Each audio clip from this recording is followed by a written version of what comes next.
Hey, this is Anney. And Samantha. And welcome to Stuff Mom Never Told You, a production of iHeartRadio.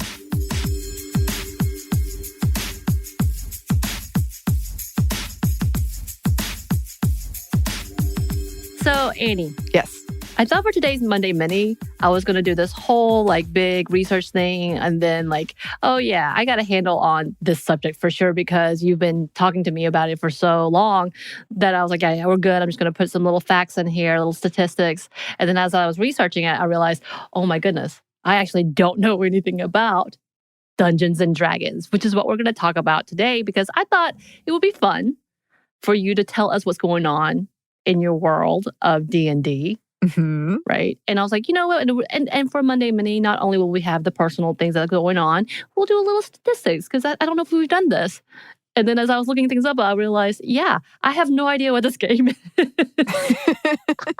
In my head, Dungeons and Dragons meant, there's a dragon maybe and someone wearing a costume doing magic, possibly. Yeah? No? And for those who do love D&D, I'm sorry. That was not an insult. I really did not realize what it all was. Mm-hmm. And I know you've done a little bit about D&D before I came on, right? Yes. We talked about it briefly when I had Tracy V. Wilson from Stuff You Missed in History class on the show. And we did one on tabletop gaming. And we talked about our experiences playing D&D. And even with you, Samantha, back when we first started, we did our trauma miniseries. We did those self-care things at the end, and mine was always Dungeons and Dragons based. But I would love to come, of course, again, me being a nerd, I would love to come back and do a whole episode on Dungeons and Dragons. But Tracy and I talked about how when the game was first developed, women characters had these things called beauty points where you would use your beauty to charm someone, or I'm guessing not charm someone, depending on your character, and just problematic things like that. And I think some racist tropes maybe in there. Right. It's an interesting world because you've got dwarves and elves and they have traits. But it's changed for sure. But back when I would love to trace the evolution of that. Right, That's what I'm saying. Yeah, so from what I understand, this originally was geared toward men, essentially thinking that they would be the ones that enjoy this. But there was an overhaul. And in the 70s, they were like, wait. There's a lot of women who are really into this as well. But we started seeing but if you're a woman, you're going to have these beauty points and these and these and these. Mm-hmm. But the original creator started by testing this out with his children. And I didn't know that. And it involved his son and his daughter. As in fact, the daughter is the one who chose the name Dungeons and Dragons. So I'm not really sure how they veered from that to be let's make it a little bit sexist. Yeah? No? Okay. And of course, the early editions had help from other women creators like Jean Wells and Kim Mohan and Penny Williams and apparently a lot more. But yet we still have that you don't want to credit them for some reason. Okay. Right. And that's when I started realizing, okay, I don't really know this game as I'm trying to understand all of these things. And I wanted to ask you, can you give us because what I read was there are some already base characters, but of course it's grown bigger and bigger into the storytelling and you create your own world. But what is the basis of D&D? Well, let me begin. We'll talk about version 5e. There have been several versions. I think the easiest way to explain it is a role-playing game where you have a dungeon master or a game master who runs the game. They are the ones that know the rules, that tell the story. So if you were playing with me, Samantha, I would be like, you enter a bar and you hear buzzing of people talking and people are drunk. I would paint a picture for you. Right. And you as a player would decide, I want to go up and talk to the bartender and get in a bar fight. Or, you would say what you want to do. I would tell you, based on the rules of the game, whether or not you can do that and what will happen if you do. And that's largely determined by rolling a D20 dice and seeing if you succeed. If you get a 20, good. 1, very bad. You're going to lose that bar fight, Samantha. You're probably going to lose all your money, fall, and get your head stuck in a bucket. In a bucket even, okay. Yes. You do not want a 1. Okay. Very, very bad. Okay. And so you create these characters. You choose the race of like an elf or a human or a dwarf.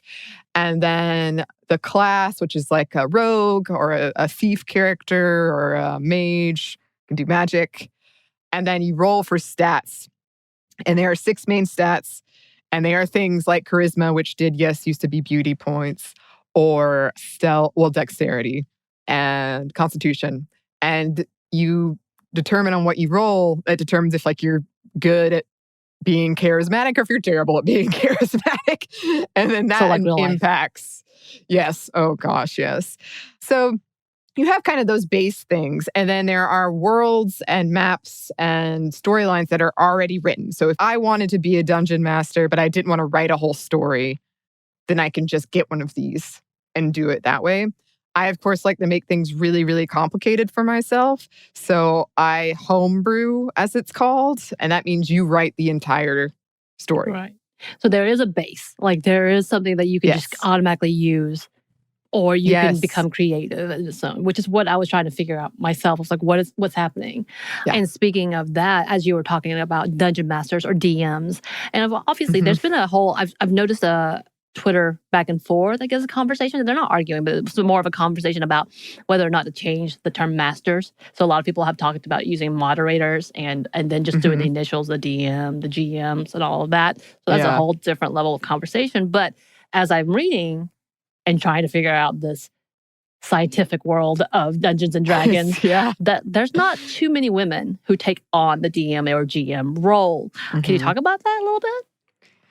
Yeah. So for me, when I first got into Dungeons and Dragons, I did get into it because of a dude and also because of, I thought it would help me figure out the ending of this thing I was writing. If I had to play as this character, what would she do? And also help with the PTSD, which it's been said that it does. But the reason I put it off so long was because I was afraid of the rules. There are a lot of rules and I thought it was very technical. And if I start playing with people who've already played, and a lot of them dudes, like I'm just going to be scared the whole time to do anything and I'm not going to do anything, which it was like that, not in terms of people being mean to me at all, but it was like that where I was just nervous that I was going to screw up in heavy quotes. And it is it can be really vulnerable, especially with the character I did, where you do have this kind of close connection where it's like, I felt so timid, like, well, she would do this. Right. And unsure of just how the rules work and not wanting to really screw up. But I played for probably a year and then it became, we didn't want the same person to have to run the game again because it is a lot of work, but no one else wanted to run it. I wanted to keep playing. So I had to, if that was the case, I had to do it. You had to take up the mantle. I had to take up the mantle, but I was extremely intimidated to do it. I will say, I had talked to friends about it and heard about how being a woman and being a DM, they felt like they got called out more about like rules knowledge. And like, are you sure? I think I can get away with it, like kind of being questioned. And these were friends of mine I was playing with. So I wasn't really worried about that. Although in the heat of the game, people will be like, no, I'll get out that rule book. Right. Oh, the rule book. And just because I know the rule book is huge. I would guess.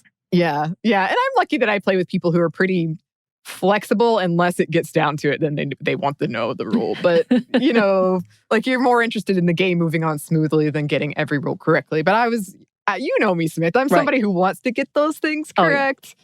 And then I start doubting myself. So I had to get over that. And I still get nervous. Like I'm supposed to play tonight. Right. And I'm already nervous. It's like hours away. Yeah. Just because you want people to have a fun time. Right. And then I will say something else. I've never experienced this, but I have seen people experience it or be afraid that they would. And I've been afraid of it too, where you're, as a woman, worried about sexist. It sounds so strange, but like basically being treated misogynistically in a game, like your character being treated that way. So I've played with random people once and it didn't happen But I was nervous. They were all guys. Right. And I like, what if I'm the only woman character in this game? What if Right. they're like flirting with me, or like the male villain does something? Like Right. having that concern. And I've heard of it happening. Right. I could absolutely see that. Yeah. So that I've never been afraid of that with the people I play with, but somebody I did play with, she kind of had, I wouldn't call it a panic attack, but she removed her character from a situation where we were all flirting with like the guards. Mm-hmm. And then she just was like, no, I don't want to do this anymore. Yeah. And I think it's kind of that fear of like, what is this going to escalate Right. to? Right. Yeah. Yeah. So that's kind of been my experience. Yeah, I mean, and that's where as I'm reading about why people are pushing or who they are saying, and the fact that there has to be justifications of saying literal articles that say, yes, women belong in D&D. Stuff like that tells you, wait, who said they didn't? Okay, there's a fight for this to even have to be a conversation. And again, one of the things I talked about with the DM, and if it was a woman, if it versus being a man, the conversation was like one of the benefits in having a female or a woman to be the DM for this is the fact that they're probably more likely to anticipate a lot more situations. As you've told me, this is the one thing I know, is that you have to be ready for any and all possible situations that the players are going to throw at you. A. Mm-hmm. B, as well as the fact that you are a very creative storyteller. And a lot of the times when it was just all men, it was just all about mechanics and the technicalities and instead of setting up a beautiful storyline. And that for a lot of, even though this is a kind of a gendered conversation, but it has shown true that women are more detail-oriented in things like this, as well as willing to see a bigger story and more detailed story. And so that is a benefit of having a woman to be the DM. Would you agree with that? Yeah, in my experience, for sure. And I shudder to think, because our big convention here, DragonCon, they have a whole floor where you can play Dungeons and Dragons. And I just feel like what's going to happen if I ever decided to DM that is it's just going to be dudes attacking me for the rules. But the people I play with are pretty balanced between men and women. And I will say, the thing that I've noticed anecdotally is that women are more likely to recognize that it is a game and there are rules. And sometimes it's not worth like questioning every single thing. Right. Sometimes if you want the story to move on, you have to just in the back of your player brain be like, okay, this is a game. And if the dungeon master is saying, here's this important flyer, I wouldn't do it that way. But basically, if I'm drawing attention to certain things, pay attention. You should probably pay attention to those things instead of just being like, I want to go that way. And then I have to come up with something completely different. That's what I've noticed is like they'll move it along. Right. And if you're a good DM, which I like to think I am, then that doesn't usually become a problem. But some players are just like, no, I want to go do this. And like, okay. I think that tells me that I don't need to be playing D&D because I probably would be that player. No, you can't tell me what to do. I'm going to do this. I think that I know you well enough, though. I could anticipate things. Perhaps. It's true. My contrarian personality, you kind of already know. Yeah. Well, thank you for answering that because as I said, as I was trying to research it, I was like, I really don't know anything about this. I just know what Anney is doing. Yeah. Not the overall. But speaking of what Anney is doing, Anney, I need an update about what's going on in your D&D world. Oh, I'm going to try to keep this short because I could go on and on and on. So the campaign I was talking about when we first started our trauma series where I tried to figure out the ending of that character, I did figure out how that story ends. It's very sad, of course. But after that was the one I took. And it was the first time I ran a game. And that campaign just came to an end a couple months ago after 3 years. Oh, that's a long time. 3 years. I've had to figure out how to do it during quarantine, which involves like a 2 laptop setup and an overhead camera and all this stuff. And it was really, I have to say, I felt seen in a way I wasn't sure I was ready to because it was a very like upsetting storyline. And I didn't anticipate how I was like, do they think I'm like messed up? RPGs, huh? Because they really investigated, and I was kind of hoping they wouldn't. But anyway, that's on me. The other one I'm doing, I started recently, so it's newer. And I have, of course, my poor cinnamon roll. Poor Prince Cinnamon Roll has just been kidnapped in this world. It is a world of very many Star Wars-based puns. Yep. So many, like Snow-Obi-Wan Kenobi, shenanigans, which, like, imagine trying to keep a straight face and perhaps do a voice when you're saying these names. And I'm lucky that I play with really good friends of mine, and they know me really well. So they try to get me to say all the Star Wars puns. They'll try to get their characters to get to the bottom of the very intricate puns I've created. I still think, because we've talked about this before, is you need to do a Patreon because it involves Savers, co-host Lauren, as well as stuff they don't want you to know, co-host Ben. Is Noel part of that one too? I can't remember. No, but he helps me write songs for it. Okay. My campaigns have songs in it, listeners. Oh. I still think you need to do like a live feed of or recording of you guys playing at one point in time. I think people would pay a little bit of money to see that. We actually talked about it. We were going to try to raise money for a charity. Funnily enough, this, always keep in mind, if you're nervous, other people are probably nervous too, because they told me they were too nervous at first to play it and have other people listen to it. But I bet they would now that they've played a little bit. They got it. Yeah, they always do just the silliest thing I think they can do.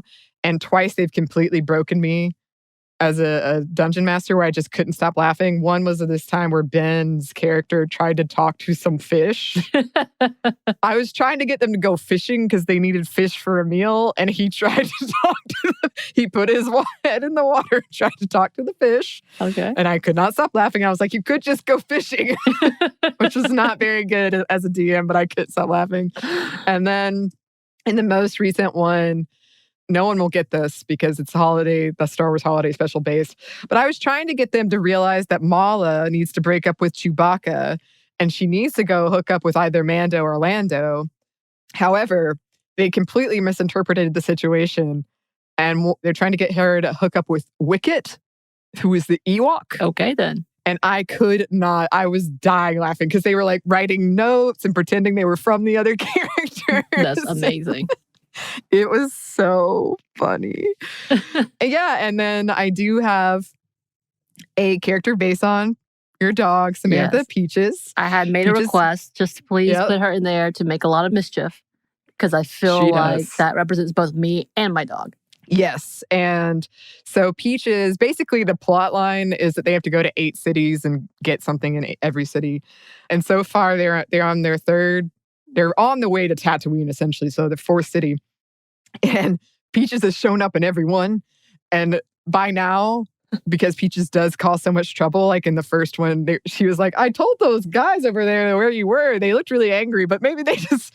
And so they had to go fight those dudes. So by now, they like groan when Peaches shows up. Yeah, I was going to say, she's gotten quite a reputation.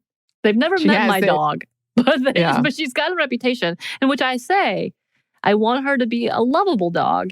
And she doesn't mean to cause these mischiefs. No, she doesn't. Happens to be. I did toy with the idea that she would be the big bad at the end, but I've dismissed it. Yeah, they've turned it into a verb, Peaches McBuzzin' something, which means to mess something up. Yup. Yeah. So that's about, again, I could go on and on and on. They forgot what was in their bag of holding and, listen, they made me roll for it. Oh, no. Anyway. Yeah. So thank you for sharing that with me. Because again, I was like, let's just do something fun because we're pretty heavy duty with our stuff lately. And this was a good way of talking about gaming. And as we're coming towards the end of the pandemic, we know we're going to do a little more face-to-face stuff. And though this is a face-to-face thing, this has been a nice distraction, I think, for you and for others to be able to do this over video conferencing and all that. So I wanted to talk about it and follow up again, because I think people love hearing what's going on in these make-believe worlds that I know nothing about, obviously. You should guess. But yeah, and obviously a world that I don't know much about and involving such a huge, I mean, the D&D is probably one of the most popular games of all time, essentially. And it's able to connect a lot of people. Like you talk about how people were able to work some of their trauma. And you talked about the fact that, maybe some daddy issues seems Oh, to be yeah. the thing. Oh, As my well as just gosh. being able to like find the ending to your characters, whatever, in books. This is an amazing outlet. So thank you for sharing that with us. Thank you for letting me talk about it. I do think as we were having this discussion, I realized that of the 4 groups of people I know that play D&D, all of them have had a female DM. So I think it is That's having a awesome. resurgence. And I do think, we talked about it in the Susan Care episode with Bridget, it does these skills that have been traditionally seen as more like in the realm of women. But I mean, even if you just want to build up skills of like project planning and reading people, this is for you. That's awesome. You can do it. You can do it. Yes, I'm sure there will be more updates in the future. But until then, listeners, if you're playing D&D, tell us about your character. If you're running a game, tell us about your experience. We would love to hear from you. Our email is stuffmediamomstuff@iheartmedia.com. You can find us on Instagram @StuffMomNeverToldYou or on Twitter @MomStuffPodcast. Thanks as always to our super producer, Christina. Thank you. And thanks to you for listening. Stuff Mom Never Told You is a production of iHeartRadio. For more podcasts from iHeartRadio, visit the iHeartRadio app, Apple Podcasts, or wherever you listen to your favorite shows.